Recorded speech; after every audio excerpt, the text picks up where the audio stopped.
Bah, écoutez, j'attends que ça soit fait vite et bien. Pourquoi? Parce qu'il y a une très grosse attente, vous le savez, des forces économiques françaises, des chefs d'entreprise, des professions libérales, des artisans, pour déverrouiller ce marché du travail qui est beaucoup trop compliqué en France. On le dit, mais il n'y a pas que les Français qui le disent. Le monde entier le dit. Donc c'est le problème numéro un à régler, de telle façon à ce que les chefs d'entreprise, qui souvent, je le rappelle, sont des anciens salariés, des anciens chômeurs, des anciens apprentis, eh bien, sont des gens tout à fait normaux, mais on a peur d'embaucher en France, donc il ne faut plus qu'ils aient peur. Donc il faut aller jusqu'au bout de ces réformes. Il y a une loi d'habilitation qui va être votée, il y a des ordonnances qui vont sortir en septembre. Le but du jeu, c'est d'aller le plus vite possible. Ça fait, vous savez, 3-4 ans qu'on en parle. On a eu quand même le rapport Combrexel, on a eu quand même la loi El Khomri, on a eu quand même tout ce qui est le rapport Lyon-Camp-Badinter sur la simplification du marché du travail, du code du travail. Tout ça, ça a alimenté énormément la réflexion, le débat.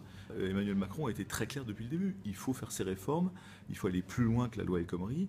Il l'a annoncé, il l'a expliqué et il a été élu et puis il a une grosse majorité pour le faire. Donc je dirais qu'il a une double légitimité pour faire ces réformes maintenant. Les réunions se passent avec les partenaires sociaux.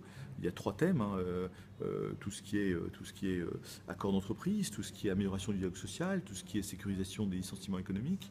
Il y a donc des ordonnances qui seront sur chacun de ces thèmes et il y aura une 50aine de réunions jusqu'à fin juillet, début août, sur ces thèmes-là avec les partenaires sociaux.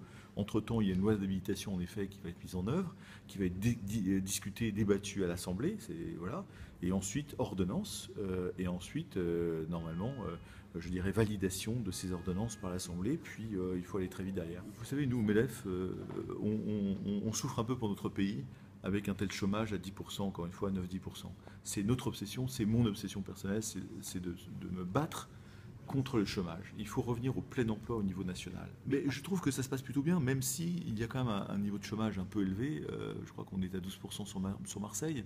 Donc il y a toujours des problèmes d'emploi partout dans toute la France.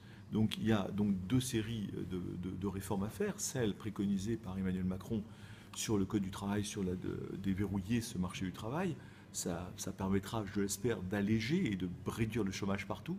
Et puis après, il faut s'intéresser, bassin d'emploi par bassin d'emploi, en effet, aux particularités de chacun de ces bassins d'emploi. Je pense que l'entrepreneuriat, susciter l'entrepreneuriat dans les quartiers, dans les banlieues, me paraît un axe extrêmement fort.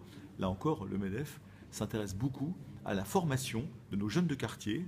Nous avons formé 5 à 6 promotions de 15 personnes du côté de l'Île-de-France plutôt, mais c'est quelque chose que nous comptons généraliser sur toute la France. Et ça contribuera à recréer de l'emploi par l'entrepreneuriat dans ces quartiers.